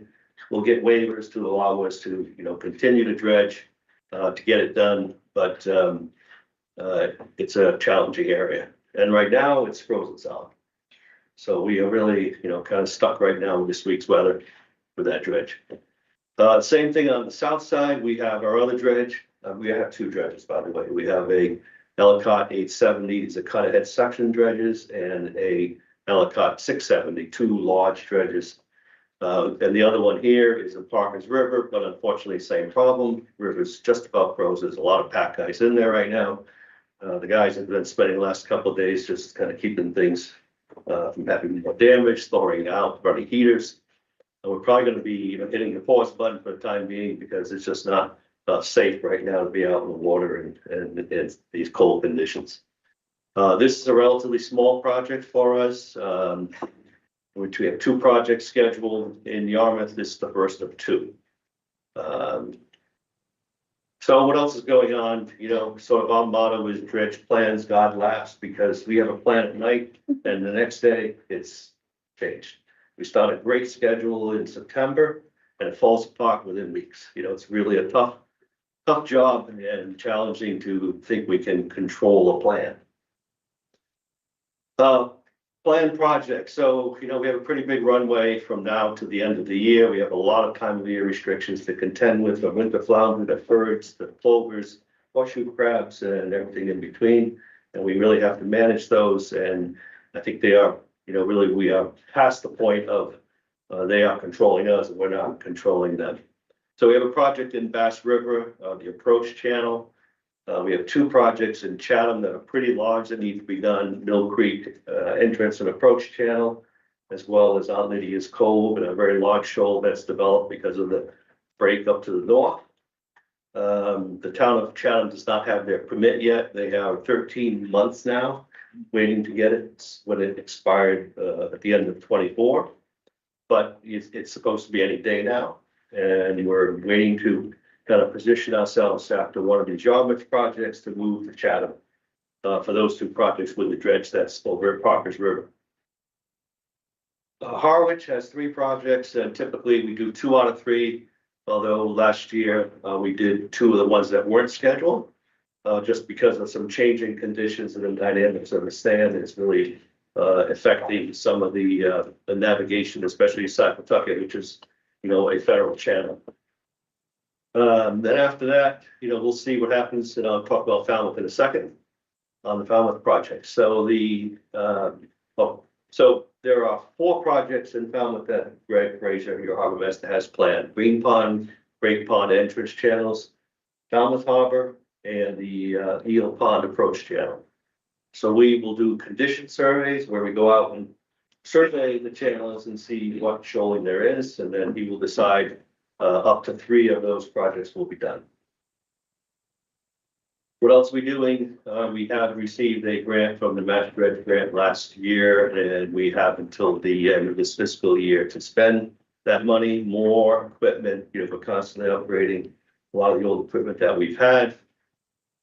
We are going to be moving and co-sharing space with the former Fire Training Academy, which will give us cover, you know, just sort of a history lesson. We've been in a yard, literally a yard in Dennis at their small DPW facility with a FEMA tent and a couple of old trailers, and the guys out there doing the work and building and cutting in the heat of the summer and now this cold weather outside. So this will be welcome relief to give us some storage. We have a couple of other studies. One of them is to finalize the dredge permit optimization study.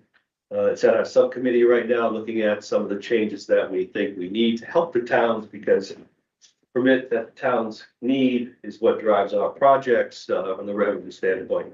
As we saw 3 years ago, when the permits were all held up in about 4 of the 5 towns, you know, we went through a period of no projects and no revenue, and it was a couple of years of declining revenue. So we looked at ways to help the towns from a technical perspective, not to manage the permits, but to help as an interface to help ourselves. And we're close to finalizing and bringing those forth to the rest of the groups here.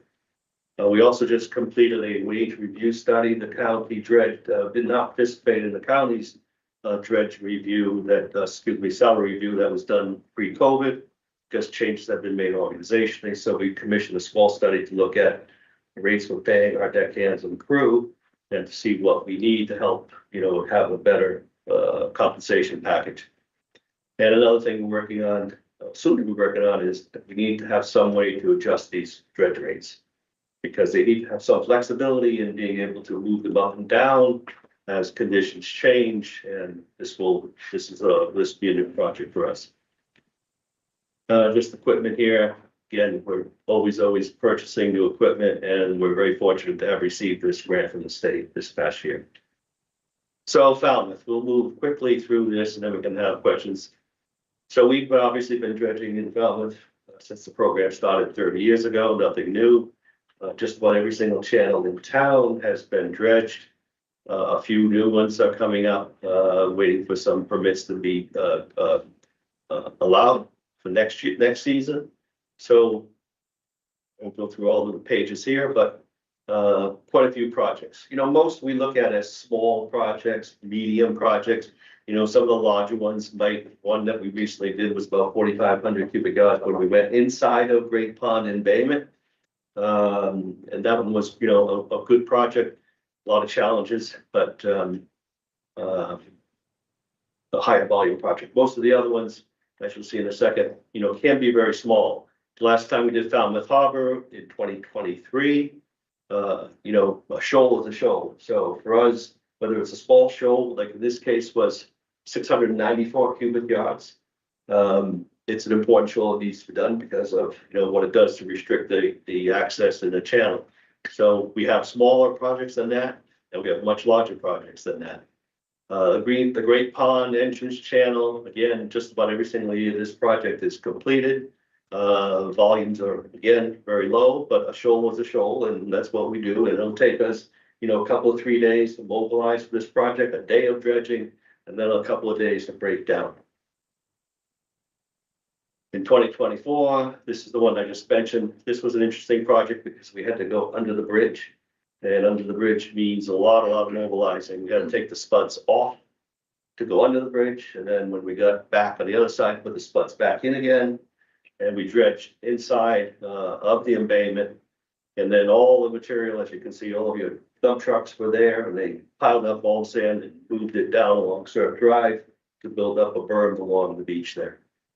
So we think this was a, you know, very challenging, but a very successful project for us. And then last year, back to a smaller project, 1,400 cubic yards. Again, the material was used, you know, to reinforce some of the area along the beach and lawn. Green Pond, as you know, has 2 marinas, one under the bridge that restricts the draft of those boats, and the other one has larger boats with a deeper draft.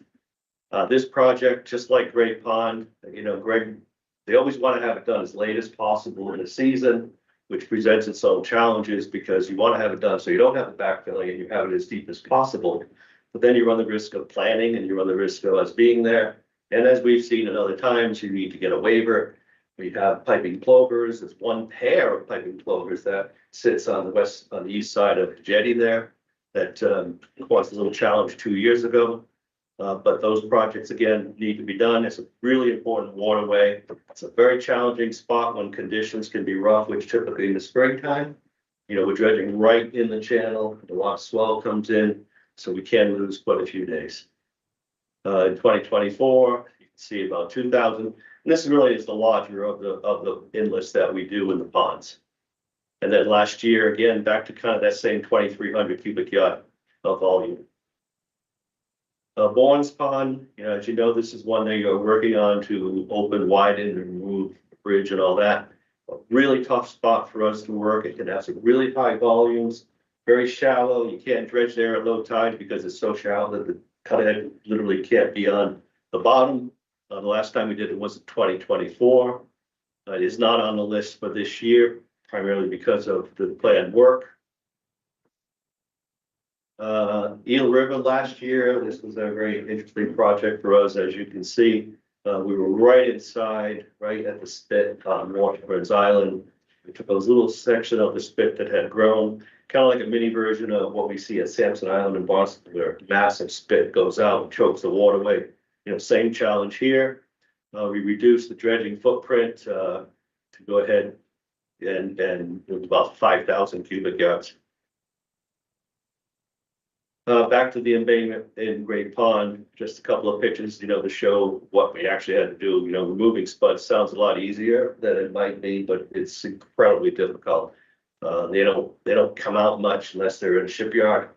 We had to take the muffler system off the dredge, basically remove anything to give us the vertical clearance, you know, to be able to go under the bridge with very, very little room to spare.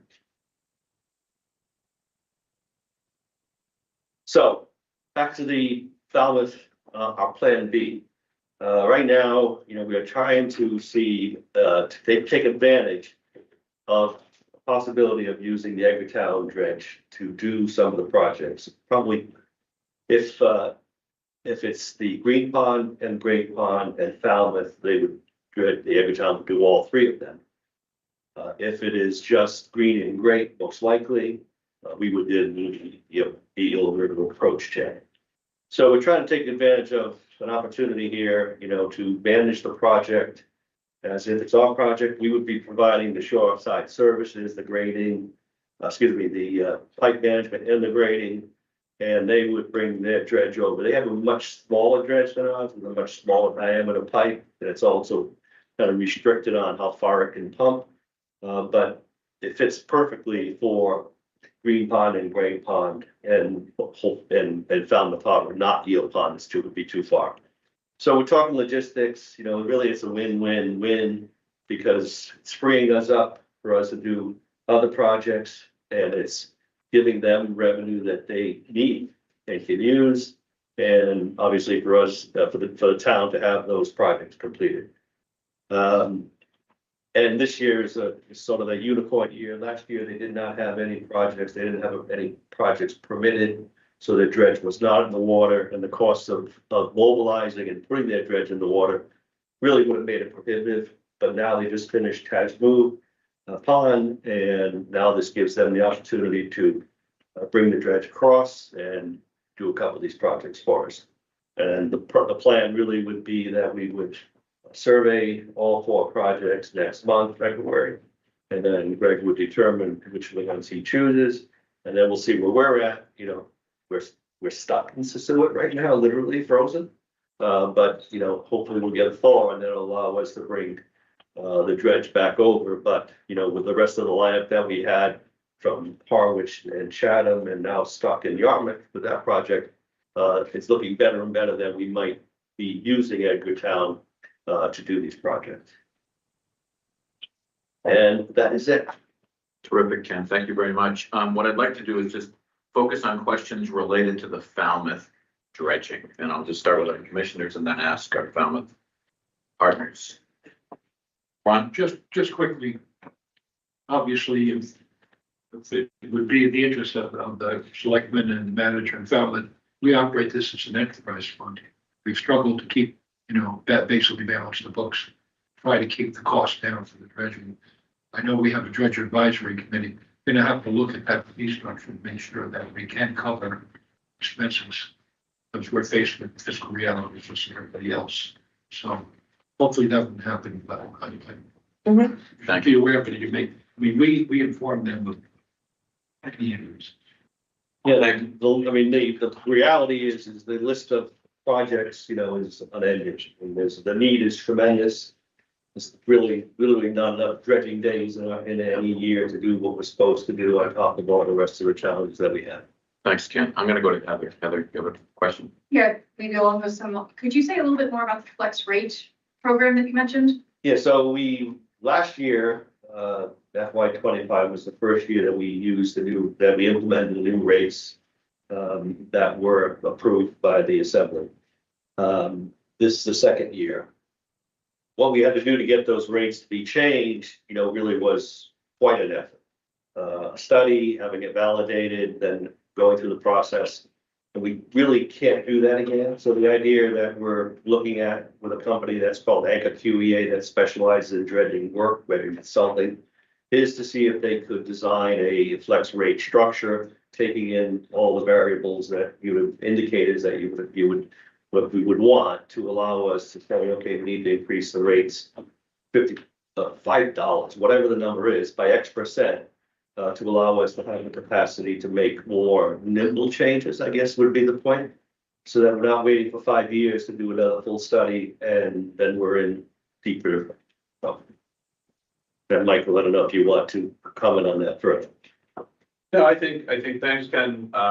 It's a good presentation, but I think you're correct. The flex rate is designed and it'll go through a process in order to be approved, but the flex rate is really an attempt to manage some of the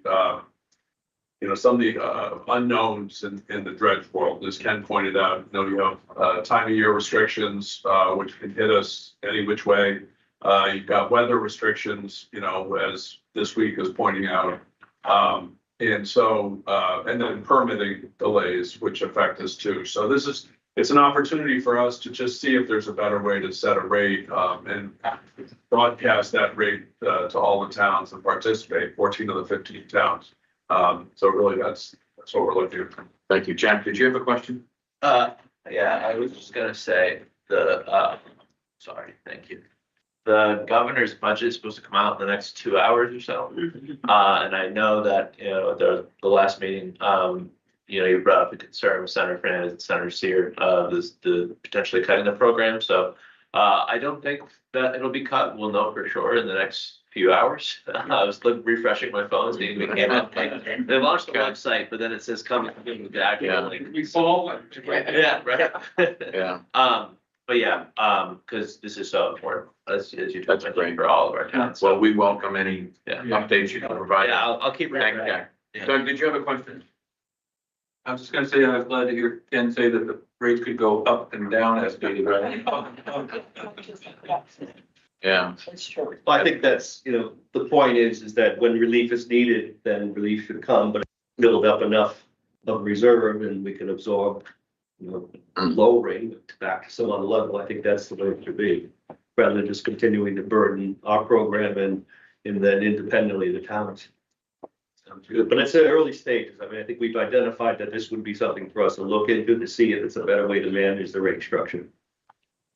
Thanks, Ken. Did you have a follow-up? Is there one other thing that you need to be effective? Got 2 dredges, is that enough? You know, I'm gonna hold that question. We always need more capital investment in the Yeah. dredge program. I mean, There's always stuff to do. it's the challenge is, you know, is that adding equipment is relatively easy if the money's there, but then the rest of it to support it is really big. You know, we're looking at what we call explorations, looking at, okay, if we need another dredge, what kind? Is it gonna be bigger? Is it going to be capable of being out in bigger sea conditions? Which then brings about other risks, then brings about staffing. And looking at trying to see if we could have a portable barge where we could put an excavator with an extended arm on it and a big container to do a lot of these, let's say, smaller projects that are tough for us to justify, bringing the whole dredge out, the whole crew and all the pipe. And I think that's a great solution. But again, how does it impact the crew? You know, we are really lean. We have 7 guys doing all this work. And I think, you know, at some point, you have to look at, okay, what's that impact of continuing to add and demand more? Because I think that's a great solution for us to have. Yeah, this is something that we talk about all the time. All right, this is an ongoing conversation. How do we maximize the efficiency of our dredge program, given the limitations that we're always bumping into, particularly relating to permitting and the challenges in terms of just getting to all the harbors that need help? The other challenge that we have is that the feds and the state typically are less and less engaged in commitments to supporting this. The federal government used to maintain half the harbors and channels on Cape Cod. They rarely do that anymore.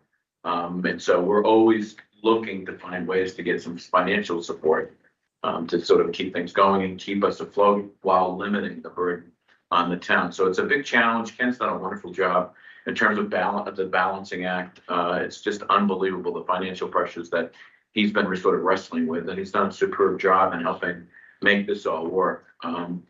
We don't want to have to go back every couple of years looking for new rates all the time. That's an expensive process. It's time consuming. So my hope is that we can find more flexibility in our rate structure so that we can deal with some of the added costs in the future. I want to commend you for connecting with the Edgartown people, because I believe that equipment is relatively underutilized.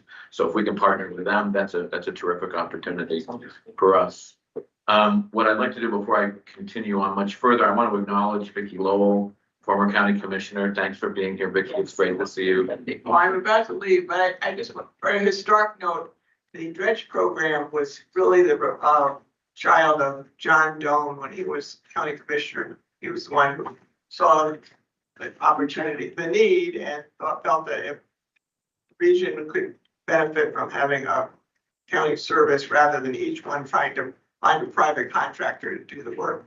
Yeah, no, we appreciate the efforts of the board back then. They I were see Phyllis Day. on the push boat, the JW Dome. Yeah, they named a boat after. Yeah. Very good. I see former county clerk, Phyllis Day here. Phyllis, thanks for joining us. And obviously, former state rep Eric Turkington. Eric, thanks for being here. I used to work with Eric when he was on the select board here in Falmouth, to give you an idea how old I am. Yeah. Adding to what Vicky said, the first bridge was paid for by the state of Massachusetts. There you go. The county that was already rushed back. Yeah. Yeah. Yeah. We've always had a good Cape Cod delegation that tends to work together. We have. On Cape issues, We even have. if they're Firefighters. different parties. And if it's not the delegation, it's the staff like Jack Richardson, right?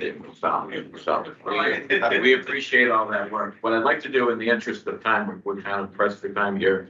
I'm going to ask the county administrator to bring up on the agenda the item related to his report, an update on the composting. And then once we're done with that, that will pretty much complete what I would say our Falmouth related discussion and our Falmouth topics, and board members, town officials are welcome to grab a sandwich. And if you have to go to another appointment, another meeting, you're certainly welcome to do so. We won't be offended if you have to leave. But if there's no objection, Michael, could you give us just a quick update on the composting? Absolutely. So we continue to finalize the Upper Cape Composting Initiative with the agreement currently in draft form. Right now, we're looking at costs assessed to 4 towns of about $7,500 per town. The county will likely pick up about 45,000, which totals about 75,000, which will see us through what we call phase 2. Phase 2 is siting and securing the property and permitting. So I suspect, that process should take about 18 to 24 months. We'll be working with the military, so it could take 18 to 24 months or 24 years. That's great. Right now, the agreement's in front of our legal counsel for review, but I expect it will be ready for execution within the next couple of weeks, and we will go from there. Internally, I think, as I mentioned, the county commissioners and the assembly of delegates will see a line item for 45,000 that will come from the county to support this particular regional initiative. We're also working within our budget to budget for a project manager that will carry this project right through to completion, and whatever that completion will actually look like. And as I said, right now we're looking at a time frame of 18 to 24 months for review and permitting. Permitting, we need to get permits from DEP, state DEP, federal EPA, and if we need to go through an FAA review, and obviously the military will have its own process. So we're well on our way. The entire working group and all the towns are quite aware of the potential cost and where we stand. So we're ready to go. Can I ask, have they finalized the amount of acreage that you're gonna be able to use? There is a preferred site on the base. The military's identified a preferred site, and it's I believe the site is roughly 10 acres. It won't, the actual facility will not need that much space, but there's plenty. The military, the towns, the working group has certainly identified expansion possibilities. And so this particular site would be able to accommodate that expansion. Thank you. Mike, any questions? Heather, Jack? That's great. Okay. Let's move on. The next item on our agenda is the item 6D, rescinding a proposed ordinance 26 to be named capital fund reappropriation authorized and introduced to the Assembly delegates on January 14th. Michael, do you want to give an explanation? I was gonna give you this. Yeah, let me give a brief explanation. This one and the next, your next ordinance. We're asking you to rescind this one because this came to you at your last meeting. You passed it. Thank you. And that afternoon, we learned that there were other issues associated with this same project that were going to require additional appropriations. So we retrenched and we're proposing to rescind this. The Assembly has not taken this up. if they have not acted on this. So we're proposing that you rescind this ordinance. And then the following ordinance would be the all-in amount that's needed for the same project. Okay. Thank you. Any questions? I move to, Mr. Chairman, Go I ahead. move to rescind proposed ordinance, 20, that's capital fund reappropriation authorized and introduced the Assembly of Delegates January 14th. Do I have a second? Second. Any discussion? Hearing none, all those in favor say aye. Aye. Opposed? Carries unanimously. Thank you. And Can I have a motion on? further, I move to approve proposed ordinance 26, named later capital stabilization transfer for first district court repairs for introduction to the Assembly of Delegates. Second.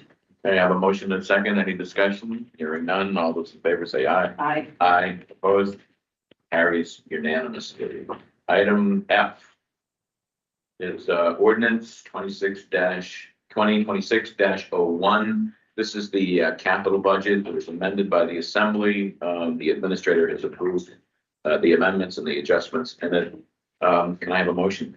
Yes, Mr. Chair, I move to approve ordinance 2026-01 fiscal year 2027 capital budget as amended and adopted by the Assembly of Delegates on January 21st, 2026. Second. Okay, I have a motion and a second. Any discussion? Hearing none, all those in favor say aye. Aye. Aye. Opposed? Carries unanimously. Item G.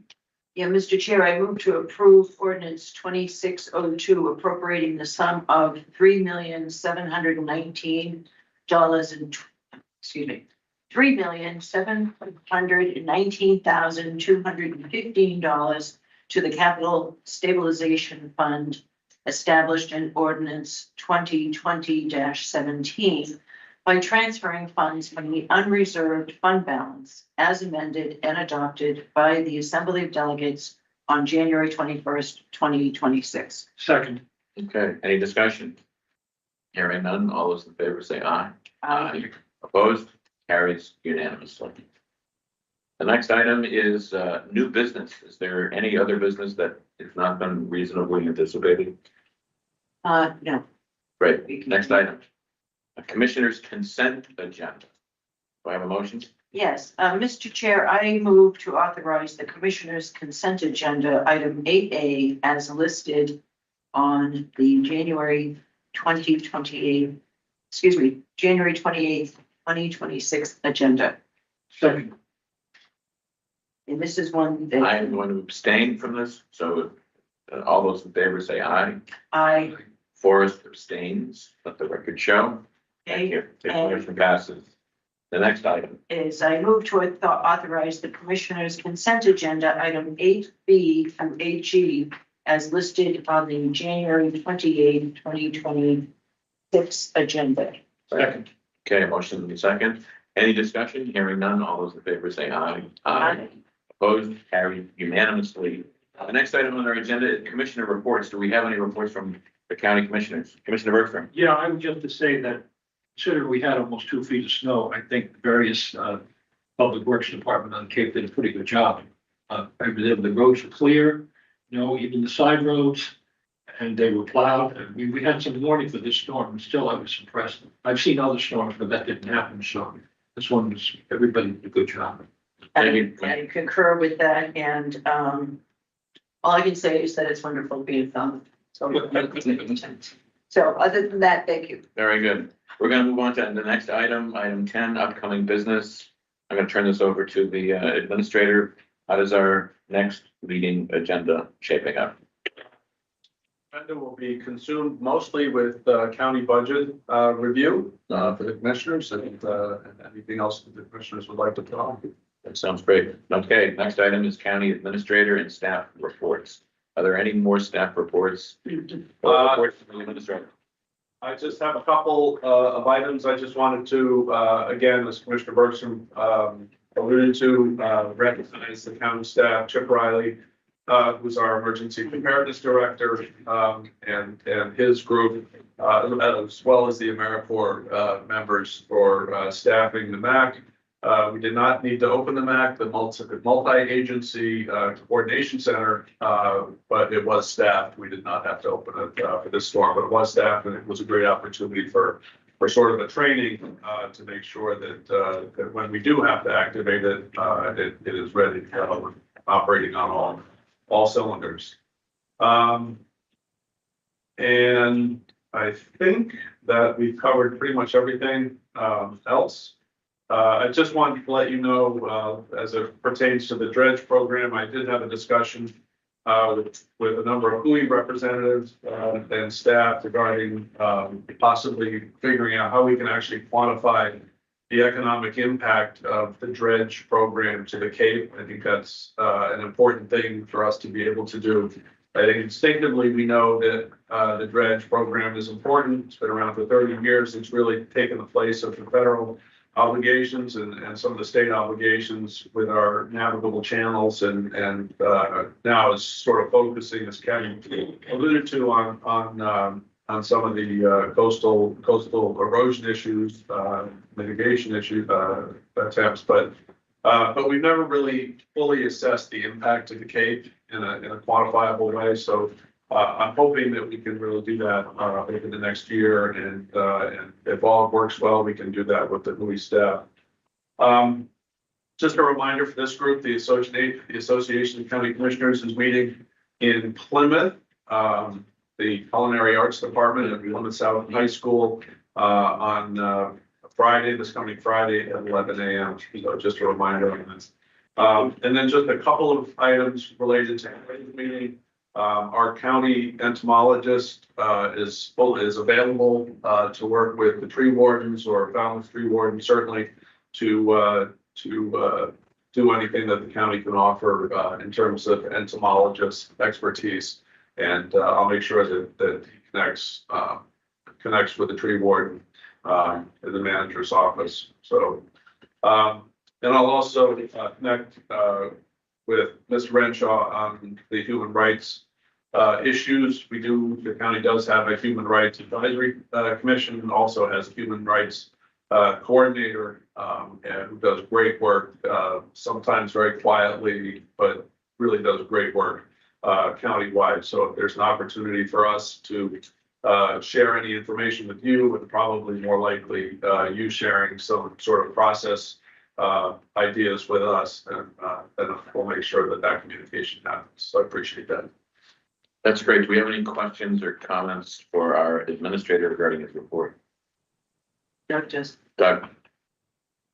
Just like to say thanks for coming today, and I really think that you guys are really operating probably the most effective county government in Massachusetts and maybe doing. Thank you. Thank you.